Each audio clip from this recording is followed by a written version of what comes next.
Takulandirani ku AMTV Malawi kuchimake kwa nkhani zenizeni. Ngati nkhani imeneyo kuno kulibe, dziwani kuti nkhani imeneyo ndi yabodza. The DC president wanthu osauka woyamba kuno ku Malawi amene amangoyima pa chilungamo ndipo ndilibe chipani sindiona mtundu ndimangozuzula ndipo ine zimene ndimanenazo zimakhala zokuti zili evidence based sindinyengerera munthu ndimangokhazula kung'alula ine ndilibe zokuti ati uyu ndimacheza naye kapena ndalankhula naye zulo kapena tadyera limodzi iyayi ine ndimangoyima pa chilungamo. Choyambirira ndikufuneni mafuno abwino a Malawi nonse kuchokera ku Msanje pakana kuchitipa nkhotakota kwafika ku Mchinji. Mafuno abwino a Christmas. Ndikudziwa kuti ambiri mulibe china chilichonse chokudya pa Christmas pakananso mwina kudzafika pa New Year, koma osadandaula mawa ndi labwino. Mulungu anatilibisira mawa nkutheka kuti mawalo inunso nanu muzapeza kankhuku. Inunso amene muli kundende tikufunireni mafuno abwino. Kukhala kumeneko sikutati inuyo ndinu anthu ochimwisisa pa dziko lapansi ayi, inunso ndinu Amalawi tili nanu limodzi mu nyengo imeneyi. Ndiye ndikufunireni nonse mafuno abwino a Christmas. Tiyeni tidye zimene tazipeza, osapita kokuba, osapita kumakaputa ngongole akatapira. Mavuto ndi amene muti muzaonane nawo mu January. Musayiwalire kunena kuti kankhuku kamene muti mudye mawako ndi kamenenso makhalamo kumakadya masiku enawa. Tiyeni tidye zimene tizipezezo, osafuna kuchita overspending. Ziwani kunena kuti kuli January amene ndi wovuta kwambiri. Kunja uku kuli nkhani yayikulu kwambiri yokhuzana ndi vice president wa dziko lino Mai Jeni Ansa amene akupita ku birthday ya amunawo, ndipo mbiriyo ikunenedwa kuti ati akupita atatenga 1.9 biliyoni, ndalama zoopsa kwambiri zimene kugulira mankhwala muzipatala komanso olo kumanga nyumba kumene kumanga olo masukulu iyayi kuenjezera masalale akapena yayi kuguliranso zinthu zina zofunikira za anthu osauka. Ndiyetu anthu atukwana, anthu anyoza, anthu amunena mayiyo. Ine ndikufuna ndiyankhe chonchi kwa inu amene mwanditumizira mameseji enawo ndikalipira bwanji wangu khala sukumuzuzula Jeni Ansa. Ine ndikufuna ndiyankhe chonchi kwa amene mwandisatira interview yanga ndi Brian Banda. Ndinanena kuti mubomamu andale analisandusa ngati dimba lawo la ndalama. Ino ambiri mukungoyang'ana mwina pa Jeni Ansa po, komatu iyi ndi system imene imachitika mboma. Ngakhale oloboma lapita lija anapanga budget within 6 months kunapita matrillion ambiri anazidyamo ndalama zonse, mmene awa amabwera sanapezemo china chilichonse. This is the system. Kodi tundalama akuboma kuzimaphweka? Uyu Jeni Ansa iyi mwina popeza cha chilungamo angotaipa ndikuulusa kapena ndikuyika pa internet pa Facebook, koma kuliza chinsisi zimene zimachitika. Akulu amatenga makobiri woopsya, ndiponso anthu ake osakhala 16 iyayi, anthu mwina 50. Mwina ija ikamapita ija imatchedwa yaunga ija kumakhonza maboma ena amakhonza kutenga anthu 200 okangogona ena mmahotelo opanda china chilichonse osagwirako ntchito kuunga kuja. So ambiri mwanena zambiri zokhuzana ndi Mai Jeni Ansa, koma this is just a simple matter. Kuli makobiri amene akuoledwa, kuli ndalama zimene zikudyedwa, taxpayers money. Koma mwina tikanazifunsa kuti kodi as a country are we going to take this path? Tikamanena kuti Malawi sazatukuka, tikunena tu ma examples ngati amene wawa, kutenga ndithu munthu kumalandira 105 million per day. Ena osatirawo mawera ziwa ina kumalandira 85 million per day. ndizomvesa kwambiri chisoni kuliona ndi mmene lili ziko lathu, but way forward thinking outside box. Ine ndimaganiza kuti ngati timalifunira dziko lathu zabwino, inu ma members of parliament mukanapita ku parliament kuja asakaya kumangotukwana iya mukapange malamulo deliberate policy yonena kuti munthu akamapita kunja kapena akamakapanga zache kandi president kandi minister asamapange kutenga ndalama za boma. Tikati private ndi private osatenga ndalama za boma. Ili ndi lamulo limene likanakapangidwa ku parliament, chifukwa tutaonapo ife ma minister akutenga ndalama zopita kukagulira sisi kunja. Musaiwalire ma billions kukayikisa sisi ati asakhale ndi danzi. Taonapo ife a president akunyamuka ulendo kukapanga private visit yawo ku Germany ndikumakakwera njinga ndalama kumangoononga amalawi akuvutika kunoko opanda china chilichonse anthu kumasauka. So iyi ndi system musayiyang'ane pokhapa pa jeni yansapa chifukwa tundi anthu mwanenatu ngati tuzili zoona kuti akutenga ndalama zimenezo. It is very very unfortunate, koma tiyang'ane beyond that. Iyi ndi system, ndipo ngati akutenga ndalama zo akutenga posatira system yo.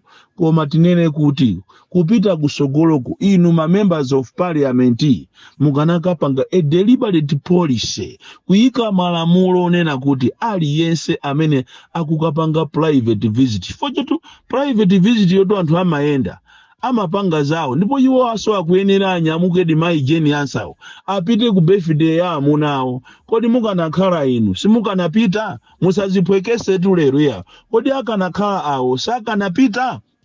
Koma munene kuti tiyeni za private zikhale za private, za boma zikhale za boma. How do we stop it? Tikuyenera tikhale ndi deliberate policy yolamula kunena kuti aliyense kandi president, vice president, minister kandani wa mboma akamapita ku private visit olo matenda ena to amatenga olo matenda agogo awo, ena ndikunama kuti amene wandi akazanga zili zibwenzi zawo ma billions ndikumakapereka kuzipatala. Aliyense aziyendera ndalama zache. Lero tili ndi nkhani yovuta kwambiri imene imatchedwa kuti chikwama wallet.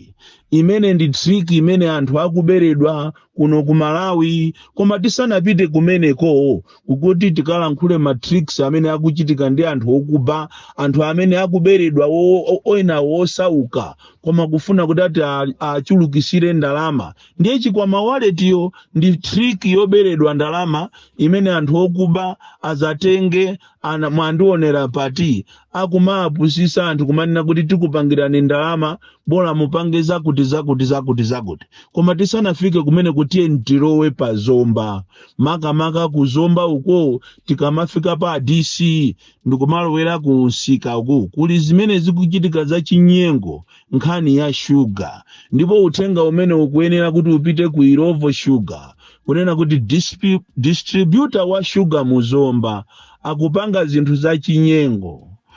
Sugar uja kuti akanyamuka kunchalo kubwera kuti azagulisidwe kuzomba akumafika atagudwa kale. Ndipo anthu akuzomba kwa akapita kuti akagule sugar akumauza kuti tsaki mwaiona hii sugar wache wagudwa, ndipo akumagulisa amwenye akumapangana mapakati pa usiku akumapangana tsaki ija ili munsewu ndikugulana sugar uja. Izizi nzomvesa chisoni kunena kuti anthu ambiri akuzunzika kuti apeze sugar uja akumugula modula.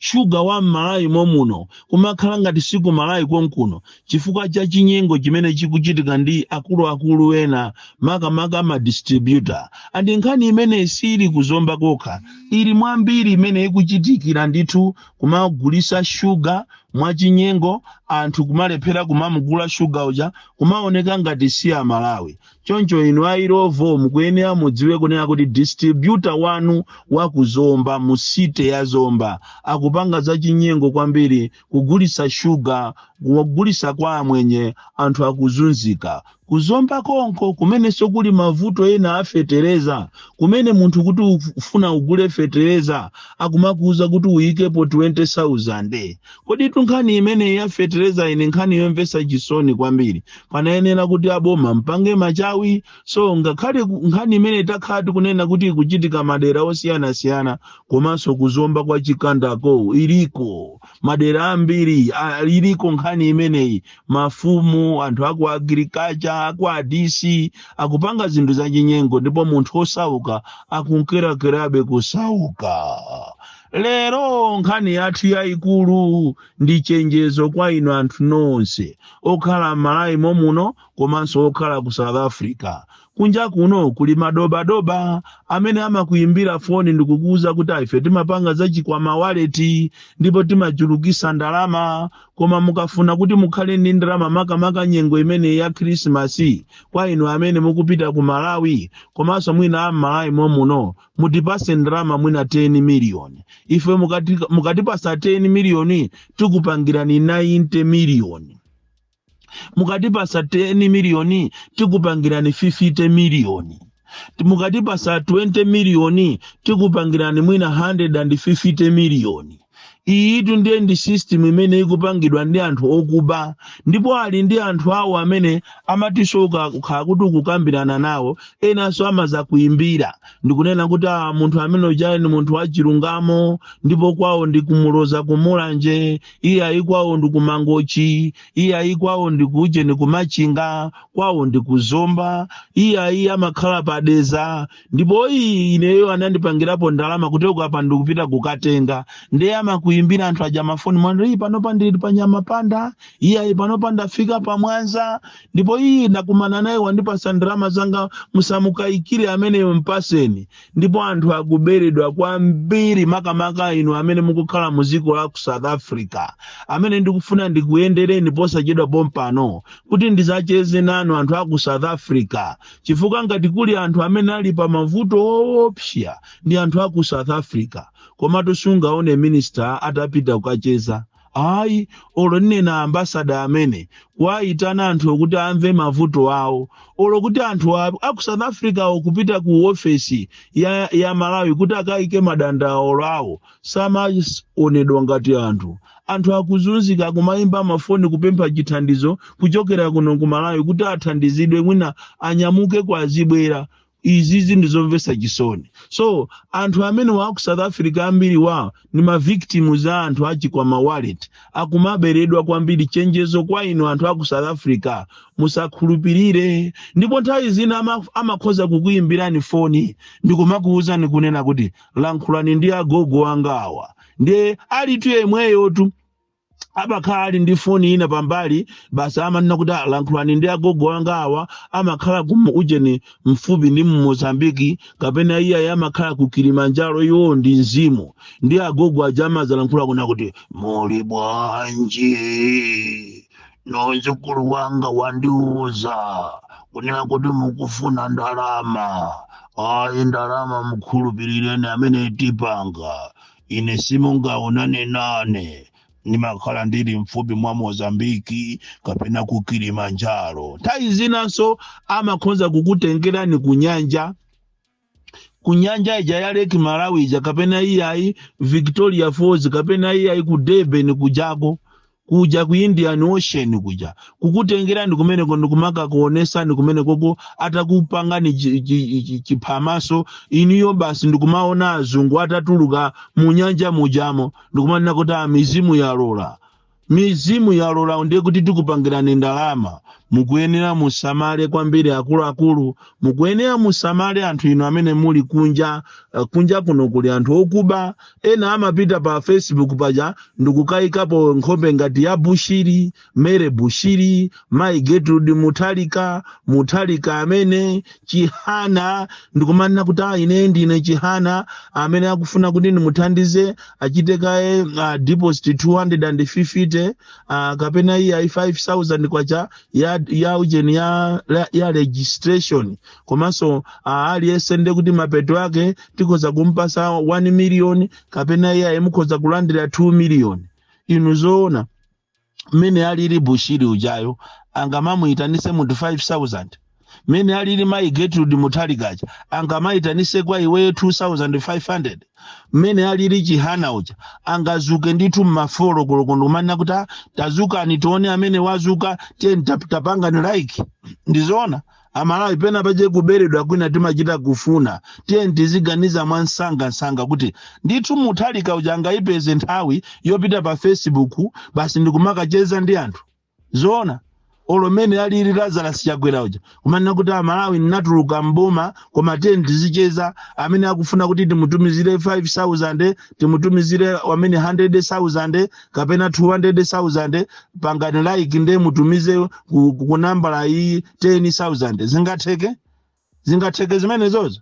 Amalawi samalani kwambiri makamaka inu anthu akunja kuli anthu opsa kwambiri akupanga ma tactics kumabera anthu ndipo ine ndimalandira mafoni ndipo ndimauza anthu kuti mwaberedwa ali ayitu anayikapo tunkhope yawo a Bushiri ndati etwe ndiye mascammers wotu ali ayini mere Bushiri ndati etwe ali ayindi Gertrude Mutharika atafuna athandize anthu ake akubalaka ali yeso okhala kubalaka ndiye deposit ndi 5,000 ngozoya kuti mwaberedwa. Samalirani kuli anthu opsa kwambiri.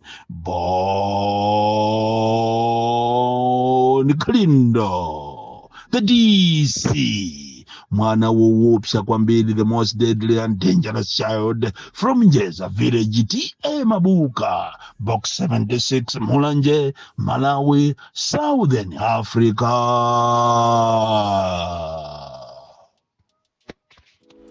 Osaiwala kupanga subscribe ku channel ya AMTV Malawi.